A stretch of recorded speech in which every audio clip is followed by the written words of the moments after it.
और इस वक्त धरती माँ को आस है कि उसके बेटे यानी सियासी जो रहबर हैं वो आगे बढ़ें। सब्सक्राइब करें और बेल दबाएं ताकि कोई खबर रह न जाए। शहबाज शरीफ ने अपने खानदान के 4 अफराद के लिए डील की दरख्वास्त की।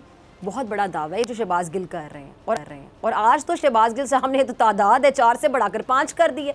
यानी कल 4 यार थे, कौन थे ये उन्होंने बता दिया था, आज 5वां प्यारा कौन है ये नहीं बताया गिल साहब ने।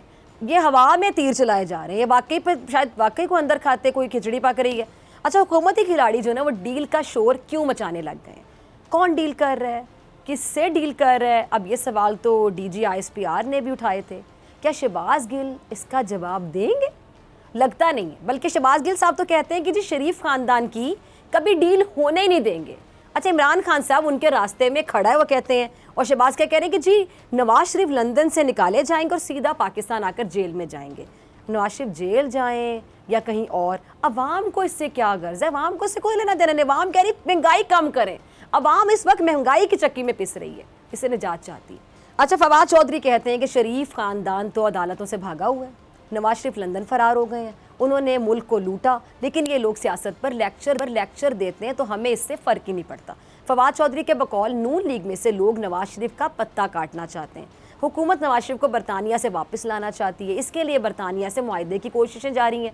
अब हुकूमत का मौक़िफ़ क्या है कि नवाज शरीफ इलाज के नाम पर धोखे से बाहर गए, उन्हें हर सूरत वापस लाया जाएगा। अब दूसरी तरफ नून लीग का मौक़िफ़ ये है कि नवाज शरीफ सिर्फ पार्टी की मुशावरत से वापस आएंगे, और मैं ये कहती हूँ कि नवाज शरीफ वापस आए ना आए या फिर ना आए, चीज़ों की जो कीमतें हैं ना वो वापस आ जाएं। अवाम को कोई गर्ज नहीं है नवाज शरीफ साहब की वापसी से, अवाम चाहती है महंगाई से छुटकारा मिले। हुकूमत को ऑपोजिशन महंगाई के ताने देती है, मिनी बजट की मुखालफत भी करती है, लेकिन अब एक सवाल ये भी है कि ऑपोजिशन के पास इसका कोई हल है, सोल्यूशन है? सिर्फ ताने देने हैं, सिर्फ ताने का सिलसिला चलता रहेगा, खेल चलता रहेगा। कोई हल भी बता दे, इसका हल भी निकालें कि मसले का कोई हल ढूंढा जाता है ना।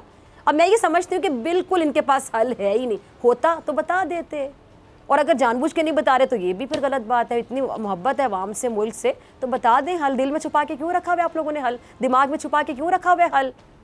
अगर ये हल होता तो फिर ऑपोजिशन की जो कोई भी जमात है ना वो शैडो बजट की सूरत महंगाई का हल पेश कर देती। अब दिल जीतने का मौका था, जीत लेते दिल, लेकिन ऐसा हुआ नहीं। अब मतलब जो ऑपोजिशन का बर्तन है मेरे ख्याल से वो भी खाली है, इसलिए विफाक से सिंध तक इल्ज़ाम तराशी या डील और ढील की बातें हो रही हैं या इल्ज़ाम खेला जा रहा है। मुस्तफ़ा कमाल साहब का क्लिप होगा, ज़रा चलाइएगा जी। तो मुस्तफ़ा कमाल कहते हैं कि PP ने सिंध को अपनी जागीर समझ ली है, सिंध हुकूमत रियासत के अंदर रियासत बना रही है। ये लोग 13 सालों से सिंध में गबन कर रहे हैं, अरबों रुपए लूट कर खा गए हैं, और जब लोग इनसे अपना हक मांगते हैं तो वो कभी विफाक पर इल्ज़ाम लगा देते हैं, कभी इस्टाब्लिशमेंट पर इल्ज़ाम लगा देते हैं। अच्छा, मुस्तफ़ा कमाल ये भी कह रहे हैं कि हम विफाक से भी हिसाब लेंगे, लेकिन पहले सिंध हुकूमत अपना हिसाब दे। अब उन्होंने ये इल्ज़ाम भी लगाया कि जी विफाक ने अपनी हुकूमत बचाने के लिए सिंध को बाकायदा गिरवी रख दी है, PPP ने सिंध के लोगों को दीवार से लगा दी है। अब नज़र सिंध में जो बल्दियाती एक्ट का ये बाकायदा फड्डा है, ये शदीद से शदीदतर हो रहा है। यानी आप कह लें कि आग दोनों बराबर लगी हुई है, बराबर। जमात इस्लामी है और जो दूसरी जमातें हैं वो भी सरापा एहतजाज है, लेकिन पीपल्स पार्टी भी वो सिचुएशन नहीं होती ईंट का जवाब पत्थर से देना, वो वाली सूरत हाल है, ईंट का जवाब पत्थर से दे रही है। तो वैसे में मामला कैसे हल हो जब इधर से ईंटें बरसेंगी, उधर से पत्थरों का ढेर आएगा। सईद गनी साहब को सच्ची बात शायद यही है कि जो सारी सियासी जमातें हैं, वो सारे जो सियासी रहनुमा हैं, अवामी मसाइल पर किसी की तवज्जो नहीं है। हर तरफ सियासी पॉइंट स्कोरिंग का ये जो चक्कर है ना, ये चल रहा है।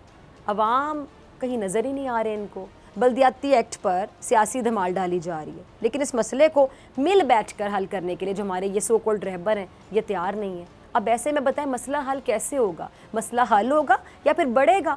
भुगतना किसको है? अवाम को। इन्हें क्या गर्ज है? अगर सियासी रहबरों ने ना होश के नाखून ना लिए और ये जो तनकीद बराए तनकीद, इल्ज़ाम बराए इल्ज़ाम तराशियाँ, इसकी बात इधर उसको इधर वार कर दिया, इधर से पत्थर मार दिया, उधर से ईंट मार दी, अगर ऐसा ही होता रहेगा और ये तनकीद के जो वार हैं, तनकीद बराए तनकीद के वार ये नहीं रुकेंगे तो फिर अवाम इनसे बदला ले लेंगे। और आपको पता है अवाम बदला कैसे लेंगे? अवाम इंतखाबात में बदला ले लेंगे, जैसे कि KP के इंतखाबात में PTI से अवाम ने बदला लिया। अब ऐसे जो अपसेट है ये हर जमात को देखने पड़ेंगे। जो अवाम के साथ ज्यादती करेगा अवाम तैयार बैठी हुई है, क्योंकि अवाम अब हर चीज़ का जवाब वोट की ताकत से देते हैं। और इसीलिए वज़ीर आज़म ने भी आने वाले दिनों को अहम तरीन करार दे दिया। जी तो मंसूर बसान साहब क्या कह रहे हैं कि मैंने पहले भी कहा था कि अगले 3 महीने बहुत अहम है, आइंदा 3 माह में बहुत कुछ होने वाला है। और क्या कहते हैं कि जी गड़बड़ कुछ ज़्यादा है, हालात कुछ ज़्यादा ख़राब नज़र आ रहे हैं, लेकिन रास्ता निकलेगा। अपोजिशन और हुकूमत मिल बैठेंगे, -1 की बात होगी और -1 हो भी सकता है। वो कह रहे हैं, माजी में भी ऐसा हुआ है, वो कह रहे हैं 3 महीनों में फ़ैसला करना है कि -1 होगा या इलेक्शन होगा। अब इसी जमात से कोई वो कहते हैं नया वज़ीर आज़म हो सकता है, क्योंकि माजी में ऐसा ही हुआ है कि एक ही मुद्दत में 2 वज़ीर आज़म रहे हैं। फरवरी में कलंदर की धमाल लगेगी और ऐसा लगेगा कि कोई नहीं बचेगा। ये बात सच है कि महंगाई ने ऐसा रगड़ा लगाया है कि अब आवाम के जो सब्र का पैमाना है वो लबरेज हो गया। इसलिए रहबरों को सियासत को एक तरफ रखना होगा और आवाम की फलाह का सोचना होगा। अब इनके जो मसाइल हैं मेरे ख्याल से वो अब हल करने होंगे, अब नहीं हल करेंगे तो कब हल करेंगे। हुकूमत और अपोजिशन को मिलकर सबसे पहले जो चीज़ कंट्रोल करनी है, काबू में करनी है महंगाई, वरना आवाम अभी भी नाराज़ हैं और अगर मज़ीद नाराज़ हो गए तो उनके गुस्से का जो सामना है ना वो इन्हीं रहबरों के लिए बड़ी मुश्किल खड़ी कर देगा। ये रहबर गुस्से का सामना कर नहीं सकेंगे। जैसे कि कहानी का क्या नतीजा निकाला था कि ये जो धरती है ये भी माँ की तरह होती है जिसके दुखों का मदावा करना होगा, वरना ऐसे नहीं चलेगा। सब्सक्राइब करें और बेल दबाएं ताकि कोई खबर रह न जाए।